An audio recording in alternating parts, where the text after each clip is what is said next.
सध्या पावसाळी अधिवेशन सुरू आहे आणि या संदर्भात बोलण्यासाठी आपल्यासोबत शिक्षक आमदार ज्ञानेश्वर म्हात्रे आहेत। सर, आज तुम्ही विधिमंडळाच्या पायऱ्यावरती शिक्षकाच्या जुनी पेन्शन योजना मागणीसाठी आंदोलन केलं होतं, एकूणच त्याविषयी काय सांगा? आज आम्ही शिक्षकांच्या विविध मागण्यांसाठी विधान भवनाच्या पायऱ्यांवरती शिक्षकांच्या भावना लक्षात घेऊन या ठिकाणी आम्ही आंदोलन केलेलं आहे। त्यामध्ये प्रामुख्याने होते की 1 नोव्हेंबर 2005 पूर्वीची जुनी पेन्शन आम्हा शिक्षकांसाठी लागू करायला पाहिजे होती। त्या संदर्भात माननीय मुख्यमंत्र्यांनी आणि उपमुख्यमंत्र्यांनी सातत्याने होकार दिला होता आणि आश्वासनही दिलं होतं की आम्ही ते पूर्ण करू, परंतु ते पूर्ण झालेलं नव्हतं, म्हणून आज आम्हाला ते आंदोलन करावं लागलं। तसंच अंशतः अनुदानित शाळेतील जे शिक्षक आहेत ज्यांना टप्पावाढ द्यायला पाहिजे त्यांची टप्पावाढ 1 जानेवारी 2024 पासूनच होईल अशा प्रकारची आम्हाला सकारात्मकता शासनाने सातत्याने दाखवली होती आणि या संदर्भात ह्या अधिवेशनात आपण हा निर्णय करू आणि 1 जानेवारी 2024 पासून देऊया। पण काल शिक्षण मंत्र्यांनी विधिमंडळामध्ये त्यांनी जे वक्तव्य केलं त्याच्यावरून शिक्षकांमध्ये खूप प्रचंड अशी नाराजी निर्माण झाली आहे। आम्ही सातत्याने शिक्षक आमदार म्हणून पूर्णपणे प्रयत्न करतो, दिवस रात्र आम्ही प्रयत्न करतो आणि आम्हालाही खात्री होती की माननीय मुख्यमंत्री आम्हाला न्याय देतील।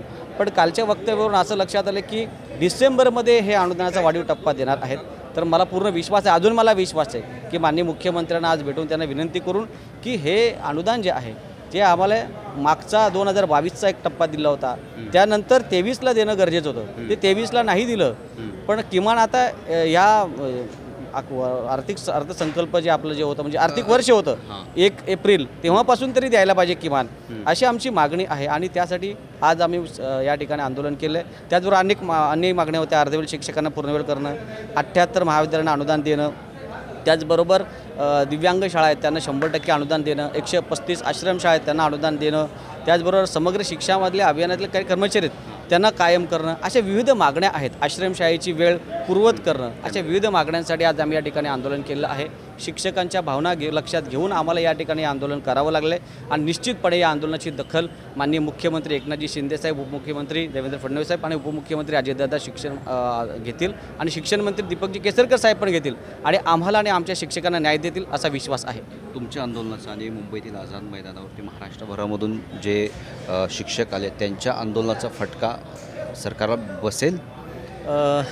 आता शिक्षकांच्या भावना खूप तीव्र झालेल्या आहेत। आम्ही शिक्षकांची आजपर्यंत समजूत काढतच चाललो होतो, कारण आम्हाला विश्वास होता जे उत्तर आम्हाला मुख्यमंत्री देत होते, शिक्षण मंत्री जे उत्तर देत होते तेच उत्तर आम्ही खाली सगळ्या शिक्षकांना देत होतो। पण आज शिक्षकच आमच्यावर अविश्वास दाखवायला लागलेत। आम्ही प्रामाणिकपणे प्रयत्न केला, तुम्हाला सांगतो दिवस रात्र प्रामाणिकपणे आम्ही सगळ्यांनी प्रयत्न केला आहे। पण असंच जर राहिलं तर शिक्षकांच्या भावना तीव्र होतील, पुढे काय होईल सांगता येणार, पण शिक्षकांच्या भावना मात्र आता कुठेतरी नाराजी त्यांच्यामध्ये मोठ्या प्रमाणामध्ये दिसून येत आहे।